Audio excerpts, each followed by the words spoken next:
नमस्कार, स्वदेश न्यूज देख रहे हैं आप। मैं हूं आपके साथ राखी और बात करेंगे सौहार्द पर साजिश। उत्तर प्रदेश में मुख्यमंत्री योगी आदित्यनाथ अपने दूसरे कार्यकाल की शुरुआत से ही एक्शन मोड में हैं। अपराधों पर लगाम लगे और अपराधियों में कानून का खौफ हो, इसे लेकर सरकार सख्ती बरत रही है। अवैध निर्माणों पर लगातार बाबा का बुलडोजर चल रहा है। बावजूद इसके कुछ लोग हैं जो यूपी को दंगे की आग में झोंकना चाहते हैं। यूपी के बिजनौर से सामने आई ये तस्वीरें एक नहीं बल्कि कई सवाल खड़े कर रही हैं। बड़ा सवाल तो यही है कि क्या सावन के महीने में भगवा पोशाक पहनकर दंगा करवाने की साजिश रची जा रही है।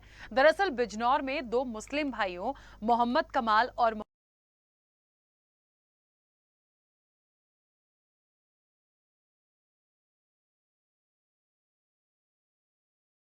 जिससे बिजनौर में सांप्रदायिक तनाव बढ़ सकता था, पूरा यूपी सुलग सकता था। फिलहाल दोनों आरोपी पुलिस की गिरफ्त में हैं।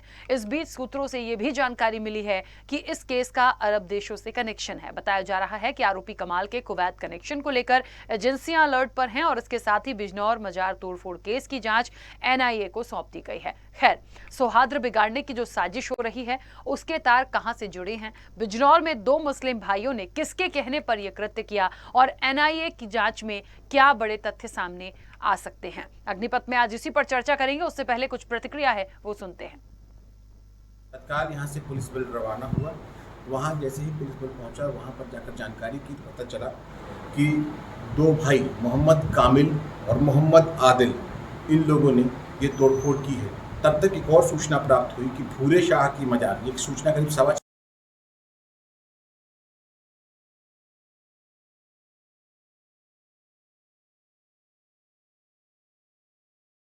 और थाना अध्यक्ष शेरकोट ने घेर घार कर इन्हें गिरफ्तार किया। वहाँ पर मोहम्मद कमाल पकड़ा गया और उसके बाद जानकारी ये भी हुई कि सवेरे ही जब अपने घर से निकले थे तो वो सूचना बाद में मिली, लेकिन कस्बा शेरकोट स्थित कुतुब शाह की मजार पर भी इन्होंने कुछ तोड़फोड़ पहले की थी। शेरकोट कस्बे के जलाल शाह की मजार पे कुछ लोगों ने तोड़फोड़ की तथा वहां की चादरें जलाई। पुलिस वहां तत्काल मौके पर पहुंची। तब तक ये खबर आई कि शेरकोट थाना अंतर्गत ही भूरे शाह की मजार पे भी इसी तरह की घटना हुई है। इस पे स्थानीय लोगों के साथ पुलिस ने तुरंत सर्च ऑपरेशन चलाया तथा दो व्यक्तियों को देखिए, सौहार्द का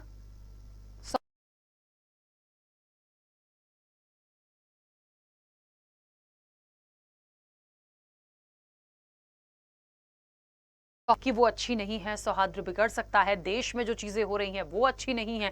लेकिन अब जो चीजें आई हैं, जो तस्वीरें सामने आ रही हैं, जिन लोगों का नाम सामने आ रहा है, वो क्या दर्शाता है?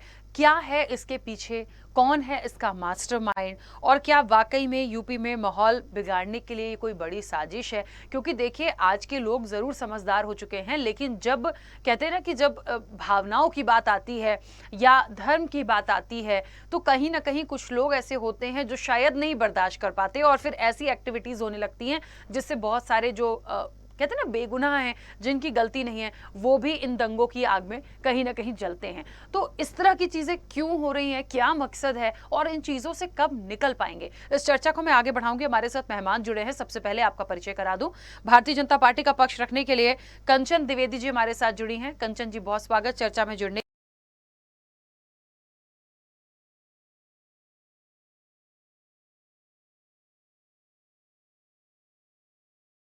है चर्चा की शुरुआत सबसे पहले कंचन जी आपसे करना चाहती हूँ। क्या माना जाए, क्या वाकई यूपी में माहौल बिगाड़ने की ये साजिश है? और दूसरी महत्वपूर्ण बात कि इन तमाम चीजों का जो असली मास्टरमाइंड होता है ना, वो कौन है? क्योंकि सरकार जिस तरीके से काम कर रही है, या बुलडोजर चल रहे हैं, या अपराधों पर लगाम की बात हो रही है, या इस तरह के जो लोग हैं, जो बीच में भी हमने बहुत दंगे फसाद की बातें देखी, बहुत हमने हिंदू मुस्लिम सुना और देखा, बहुत कुछ कंट्रोल करने की कोशिश की और बहुत कुछ कंट्रोल भी हुआ, लेकिन अब ये फिर एक कोई चीज निकल कर आई है। क्या मिलेगा ये करके?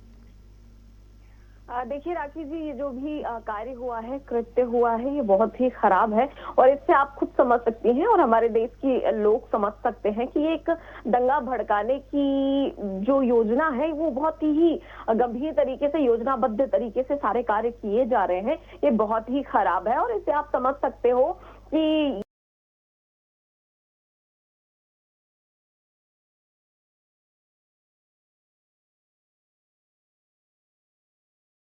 ये तो कहीं ना कहीं से इन सारी चीजों पर किसी न किसी पार्टी का और राजनीतिक तत्वों का भी इन्वॉल्वेशन हो सकता है। बाकी मैं आपको एक बात बता दूं, ये जो कार्य किए जा रहे हैं इनसे कुछ भी मिलने वाला है नहीं, क्योंकि आदरणीय योगी जी की नजर इन सारी चीजों पर हमेशा रहती है।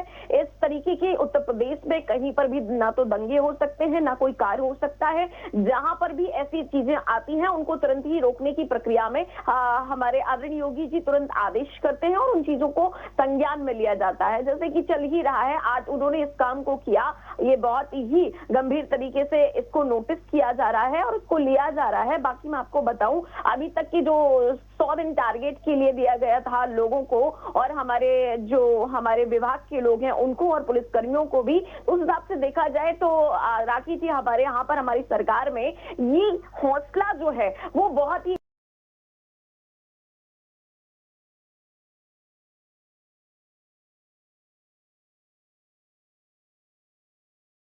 वो 88 लोगों के जो माफिया टाइप के लोग हैं उनके खिलाफ चीजों को किया और वो सब चीजें सामने आई। 62 ऐसे हमारे जो कुख्यात माफिया टाइप के लोग हैं उन पर अभी भी कार्रवाई चल रही है। तो ये जो आप बता रही हैं, जो अभी जो चीजें हुई भगवा पहन करके, ये जो चीजें सांप्रदायिक दंगे भड़काने की कोशिश हिंदू मुस्लिम करना, ये आप जानती हैं कि ये भारतीय जनता पार्टी का भले ही नाम लिया जाता हो, लेकिन ये सारी पार्टियां करती क्या है, अपने नाम को लेकर के एसेक्स्ट्रा MY वगैरह वगैरह ये जो चीजें हैं ये करवाई जाती हैं और देश का और प्रदेश का माहौल बेकार करने के लिए और जो सत्ता पार्टियां हैं उनको बदनाम करने के लिए ऐसी सारी चीजें की जाती हैं। लेकिन मैं विश्वास दिला रही हूँ भारतीय जनता पार्टी की तरफ से अपने पूरे प्रदेश को कि जब तक आदरणीय योगी जी की नजर इन सब चीजों पर है तब तक ये सारे कोई भी कार्य कोई भी हो ये नहीं कर सकता और न ही ये संभव हो सकता, उनकी योजनाएं कभी भी सफल नहीं हो पाएंगी। ठीक है,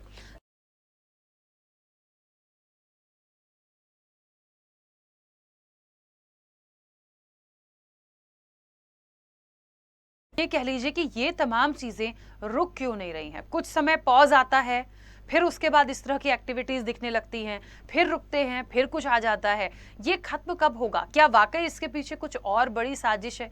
क्या माना जाए? हालांकि कंचन जी ने भी कहा कि बिना किसी राजनीतिक लिंकअप के ये संभव तो नहीं है।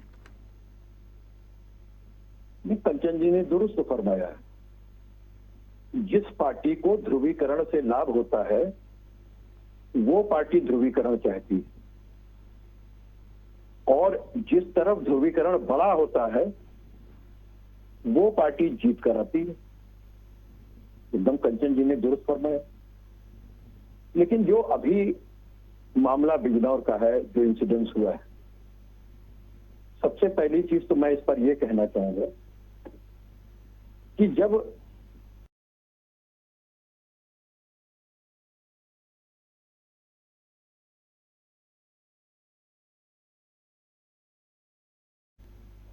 और अभी जो सूचनाएं आपने बताई कि वो NIA को जाएगा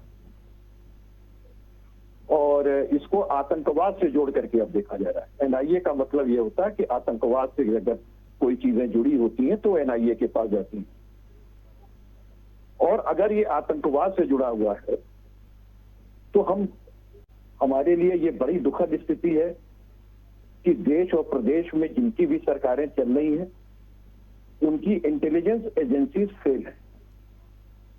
क्योंकि अगर एक व्यक्ति अपने धर्म को छुपा करके और अपने ही धर्म के एक मकबरे को या जो भी चीजें तोड़ी गई हैं, दरगाह तोड़ी गई, तो उसने तोड़ने का काम किया है और साफा बांधा था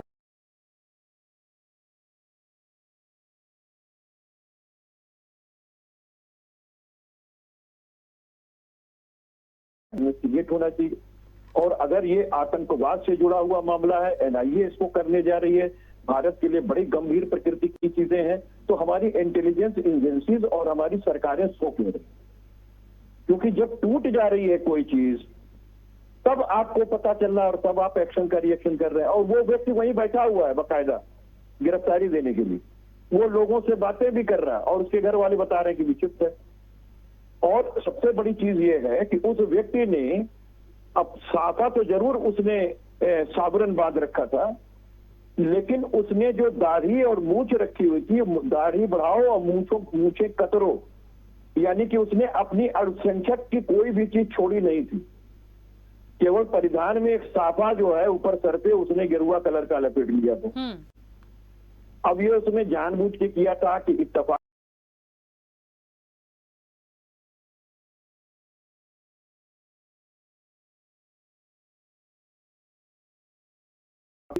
जो है वो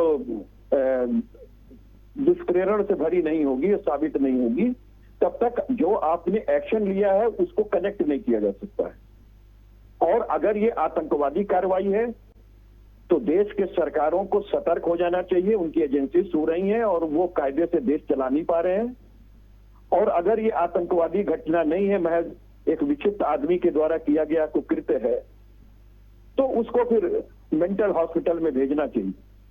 और अगर लगता है कि उसने कोई क्राइम किया है तो इंडियन पेनल कोड की जिन भी धाराओं के तहत मुफीद हो उसका ट्रायल करा करके उसको सजा देनी चाहिए। लेकिन राखी जी, बड़ा दुर्भाग्य है इस देश का कि देखिए अभी वो अयोध्या के अंदर आपने 2 महीने पहले देखा होगा कि कुछ हिंदू लड़के जालीदार टोपी लगा करके रात में पूरा मोटरसाइकिल पे 2 मोटरसाइकिल पे 8 लोग घूमते हैं।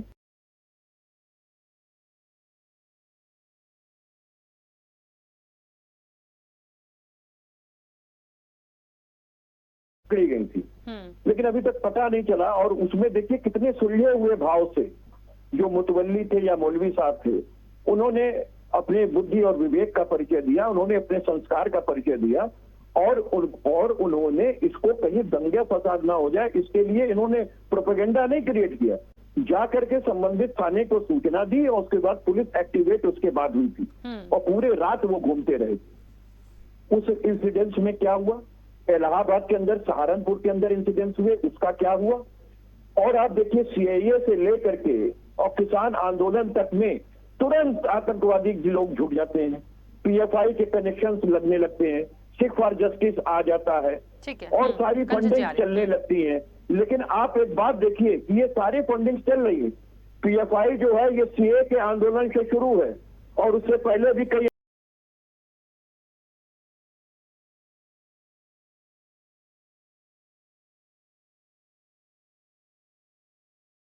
आप इसको क्या मानते हैं? और दे दें, फिर आप निश्चित से देते रहें। हम ये कह रहे हैं कि जितने इंसिडेंट्स पहले घटित हुए हैं उसमें मुकदमा विवेचक ने कितने पे चार्जशीट लगाई, मामला किस ट्रायल पर है, ये सरकार को बताना चाहिए और सरकार के प्रवक्ता को बताना चाहिए कि आप बताइए कि सिख फॉर जस्टिस को आपने जोड़ा था कि ये फंडिंग फला जगह से आ रही है, तो क्या आपने मुकदमा किया और चार्जशीटेड किया? सिख फॉर जस्टिस के लिए आपने इंटरनेशनल नोटिस जारी की और जारी की तो कब? रेड कॉर्नर नोटिस आपने जारी की। ठीक है, वापस आ रही हूँ। नावेद जी जुड़े हैं। कंचन जी 1 मिनट, नावेद जी की प्रतिक्रिया आ जाए फिर मैं आ रही हूँ।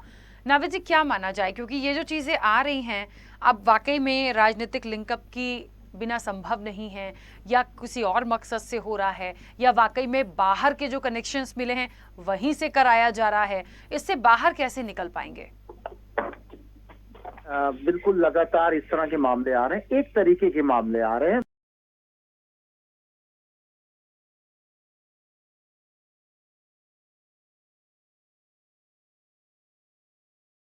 आग में चलाने की बड़ी सुनियोजित साजिशें हो रही हैं। इस बात की पूरे सबूत मिल रहा है लगातार, एक घटना, दूसरी घटना, तीसरी घटना, हर 2-3 महीने के बाद कोई ना कोई इस तरह का मामला सामने आता है, जिससे खतरा ये होता है कि इस मामले से प्रदेश में हिंसा हो सकती है, सांप्रदायिक दंगा हो सकता है और बाकायदा प्री प्लान होता है, मास्टर प्लान नजर आता है।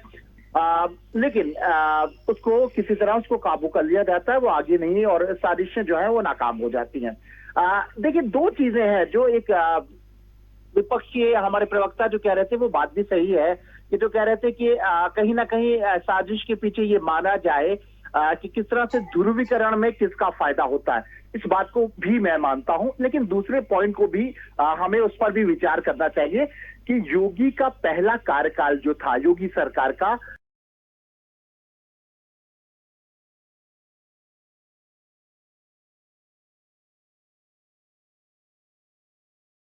इसका दुर्भाग्य था कि यहाँ सांप्रदायिक दंगे होते थे। योगी सरकार ने सांप्रदायिक दंगों को कम कर दिया, ना के बराबर कर दिया, यानी दंगा मुक्त कर दिया, इस बात में कोई शक नहीं। यानी वो यूएसपी जो है, जो ताकत रही योगी सरकार की, वो तमाम जो खूबियां वो गिनाते हैं वो सही है या गलत है उसमें मैं नहीं जाऊंगा, लेकिन एक बड़ी ताकत ये रही योगी सरकार की कि दंगे फसाद जिस तरीके से इतिहास में अगर जाइए यूपी में किस तरीके से समय समय पर कुछ ना कुछ सांप्रदायिक दंगे होते थे, वो काबू में रहे पहले कार्यकाल में, इस बात को कोई नहीं नकार सकता। तो आप दोनों एक दूसरे के विरोधाभास सबूत हैं। एक तो मैंने ये कहा और सपा प्रवक्ता और तमाम विपक्षी लोग भी ये कहते हैं, और ये बात किसी हद तक सच भी है कि ये पॉलिटिकल ध्रुवीकरण होता है जिससे किसी का फायदा किसी का नुकसान हो, ये बात भी सच है। और इस पर शक की सुई भाजपा पे जाती है क्योंकि वो मेजोरिटी को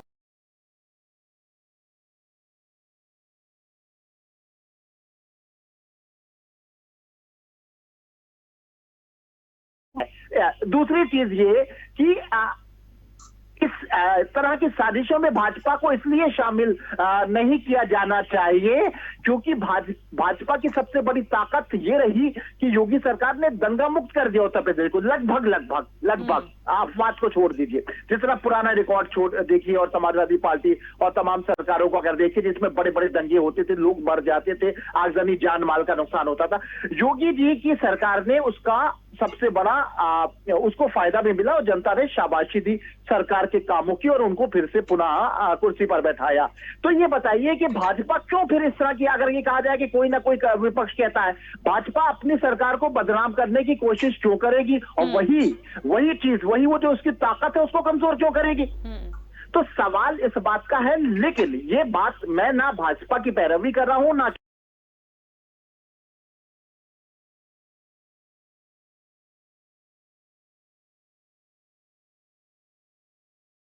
तरह से सोचना है। हमारे प्रदेश की पुलिस, ये बात बिल्कुल इस बात से सहमत हूं मैं, जो हमारे प्रवक्ता अभी विपक्षी प्रवक्ता कह रहे थे कि इंटेलिजेंस फेल होता है, पुलिस बहुत अच्छा काम करती है और पुलिस ने कई बेहतर काम अगर नहीं किए होते तो दंगा काबू नहीं होता। जिस तरह साजिशें हो रही हैं, राम मंदिर का फैसला आया हमारा उत्तर प्रदेश में, पर नहीं मार पाया, ये शाबाशी उत्तर प्रदेश पुलिस को देनी पड़ेगी। लेकिन जब साजिशें जो ग्राउंड पे आती हैं तो उसकी इंटेलिजेंस रिपोर्ट नहीं मिल पाती है, ये कहीं का एक वीक पॉइंट है।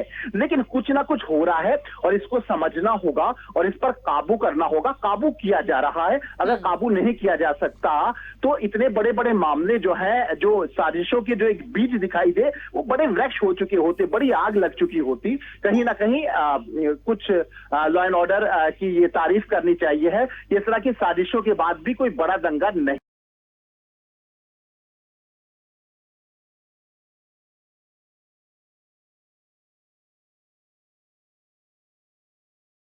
इसकी जांच करेगी। लेकिन बड़ी अजीबोगरीब बात है, वो अपने को मुस्लिम लुक बना, जो बात इससे पहले भी चर्चा हो रही थी, उसने भगवा डाला, उसने एक्टिविटी ऐसी की कि कहीं ना कहीं हिंदू समाज के ऊपर वो आरोप आए और दंगा बढ़ के। लेकिन उसकी जो उसका लुक और गेटअप था वो कट्टर मुस्लिम, देखिए एक गेटअप होता है जो देवबंदी मुसलमान होते हैं उनके बारे में कहा जाता है तथाकथित कि वो बहुत कट्टर होते हैं, मदरसों में पढ़ते हैं, वो अलग समाज में बिल्कुल जीते हैं। और इत्तेफाक की बात है कि एक समुदाय और एक वर्ग से ही इस तरह के टेररिस्ट भी सामने आते हैं, मतलब एक मसलक से आरोप लगते हैं, तथाकथित। मैं बार बार कह रहा हूं, मैं किसी को नहीं कह रहा हूं, किसी मसलक, किसी धर्म या किसी समुदाय को नहीं कह रहा हूं, लेकिन उसका जो लुक है बिना मूंछों के दाढ़ी, वो एक आम तौर से बड़े कट्टर और आम तौर से जितने भी आतंकवादी गतिविधियों में लोग आरोपी या लोग आतंकवादी सामने आते हैं उनका भी वही लुक होता है। अगर उसने अपना गेटअप बदलने की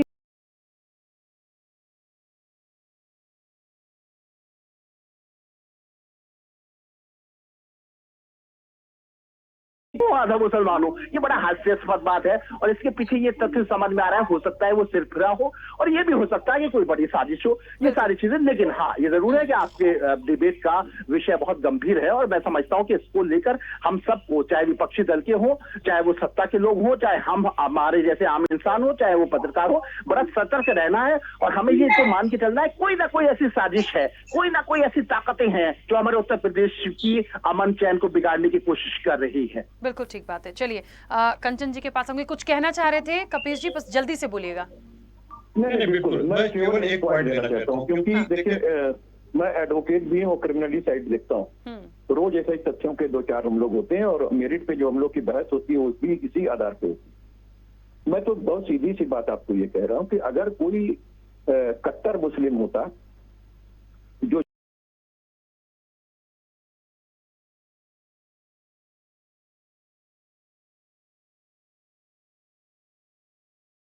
लुक को कोई परिवर्तित नहीं किया। उसने सिर्फ एक भगवा जो है वो साफा डाल लिया, सर पे बांध लिया।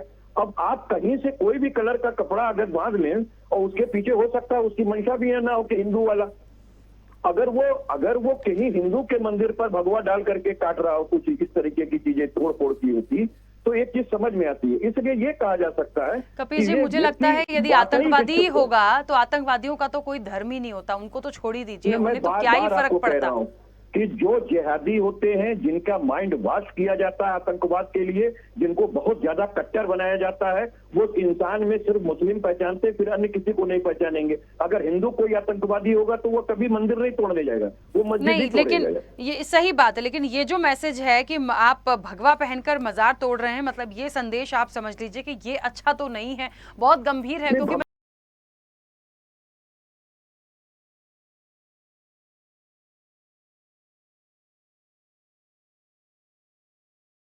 उसकी दाढ़ी देखिए, उसकी मूंछों कतरो और दाढ़ी बढ़ाओ, जो इनकी फिलोसफी है इस्लाम के अंदर। ठीक है, जो कट्टर इस्लामिक होते हैं वो इनके यही फेसेस होते हैं, और वो वहीं आराम से बैठा हुआ है, गिरफ्तारी दे रहा है, और उसके सारे लिंक कुवैत से जुट गए हैं। ठीक है, चलिए इसे पूछिएगा कि चार्जशीट कितने लोगों पे आई जितना हमने नाम लिया, कंचन जी, हमारी बहन से पूछिएगा। कंचन जी, क्रिमिनल केसेस देखते हो लेकिन आप डिफाइन नहीं कर पा रहे हैं हमारे क्या नाम है इनका कपिल जी। एक्चुअल बात ये है ना, एक सेकंड मैं बता रही हूँ ना कि अगर जिसको हंगामा बरपाना है ना, वो वहां नहीं जाएगा कि जहां से हंगामा ना बरपे, वो वहां जाएगा।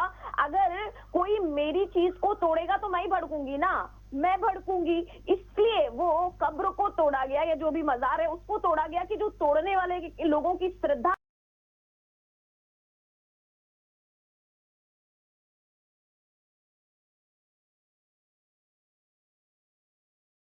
हमारा मजार, और गमछा बांध के वो इसीलिए गया था कि पूरा तक आ जाए भगवा वालों पर, इसलिए उसने ऐसा किया। बहुत अच्छे से डिफाइन आप नहीं कर पाए, बाकी जनता समझ रही होगी कि डिफाइन किसका ठीक ठाक है। बाकी एक सेकंड बोलिएगा मत, क्योंकि हम जानते हैं आप बीच में जगते हैं बीच में। बाकी हाँ, एक बात आपको याद होगा राखी जी कि भारतीय जनता पार्टी जब से आई है, जैसा कि हमारे वरिष्ठ पत्रकार ने भी इस बात को बिल्कुल स्पष्ट कर दिया, मुझे बोलने की बहुत आवश्यकता नहीं है कि दंगे नहीं बरपाए गए हैं, ना हुए हैं, बहुत कम हुए हैं, चीजें बहुत संभली हैं पहले से। और बाकी अगर देखा जाए इनका जो आतंकियों के प्रति बहुत प्रेम है, अगर उसको थोड़ा झांक करके देखा जाए तो 2006 में इनके यहाँ तो रुकते ही नहीं थे जब इनकी सरकार थी, यहाँ हमेशा हंगामा बरपाने का काम करते थे। ऐसा लगता था इन लोगों की प्रेमी है वो सब। 2006 में संकट मोचन पर जैसे ही बम ब्लास्ट होता है, इसके बाद में 2010 में बम ब्लास्ट घाट पर होता है, इसके बाद अखिलेश जी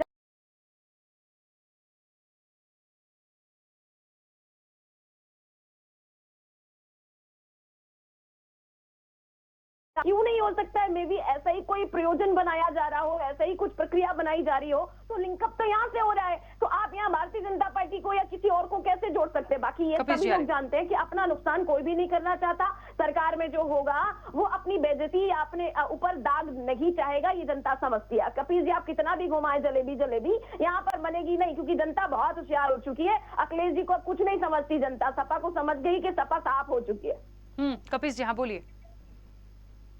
देखिए, सबसे पहली चीज तो ये है कि जनता तय करेगी किसने क्या कहा और क्या नहीं कहा, वही जस्टिस है इस समय।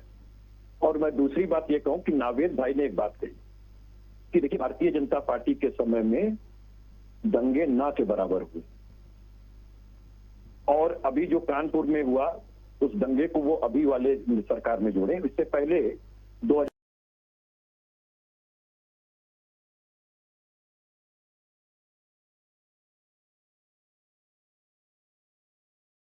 कह रहा हूं कि वाकई जब चोर को कोतवाल बना दीजिएगा तो चोरी नहीं। भाई दंगे से फायदा किसको हो रहा है? दंगे से जिसको फायदा हो रहा है, जो बड़ा ध्रुवीकरण करा सकता है, वो जीत करके सरकार में आ जाएगा। और जब वो सरकार में आ जाएगा तो उसे फिर दंगा कहां कराना है? फिर जब सरकार बदलने वाली हो, बनने वाली हो, तब ऐसी चीजों को लाएगा कि वो ध्रुवीकरण करे। और अब मैं दूसरी बात कह दूं कि हमारी बहन ने, अरे आपकी आवाज नहीं आ रही, झूठे बोल रही है। इनको आवाज दीजिए, राखी जी दीजिए, मुझे पूछना है। नहीं सुनिए राखी जी, मुझे इसका डिफाइन राखी जी, करिए ना एक बात कभी भी। सुनिए। दूसरी चीज खोलिए इन्होंने ना ये मेरा कहा आवाज था, जा रही है, आवाज जा रही है हमारे कंचन बयान जी, में। जा रही है। देखिए देखिए मुझे राखी जी, डिफाइन इन्होंने करवाइए ना, एक बात 2006 ये के कहा दंगे, था, 2010 के इन्होंने दंगे, एक फिर बात इसके ये बाद कहा, दंगे मुजफ्फरपुर, अभी 2013 आपके का सामने दंगा, इन्होंने बात बताइए कहा ना, डिफाइन कि कर जिसकी दीजिए, सरकार होगी डिफाइन वो कर दीजिए, खुद अपनी सरकार की कर दीजिए। बदनामी चाहेगा। नहीं इन्होंने करेंगे इस आप बात की डिफाइन। पुष्टि कर दी कि मुजफ्फर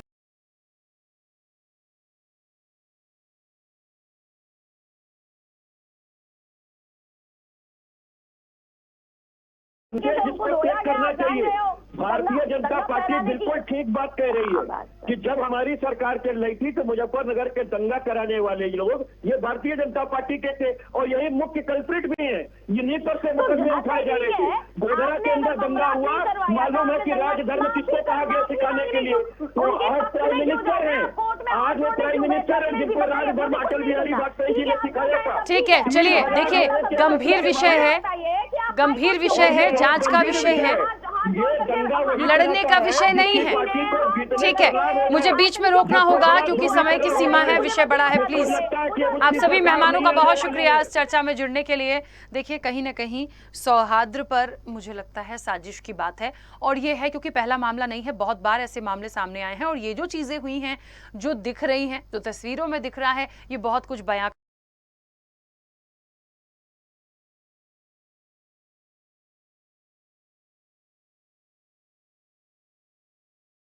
सरकार की तरफ से भी कि जो इस तरह की चीजें आ रही हैं या दिखाई जा रही हैं या तस्वीरें हैं, उन पर विश्वास ना करें, क्योंकि सिर्फ और सिर्फ भड़काने की एक चीजें हैं, जिससे निश्चित तौर पर सौहार्द बिगड़ेगा तो बहुत सारी परेशानियां हो सकती हैं। आम लोग भी पिसते हैं दंगों में, इसलिए इस चीज को समझने की बहुत जरूरत है। फिलहाल चर्चा में इतना ही, दीजिए इजाजत, नमस्कार।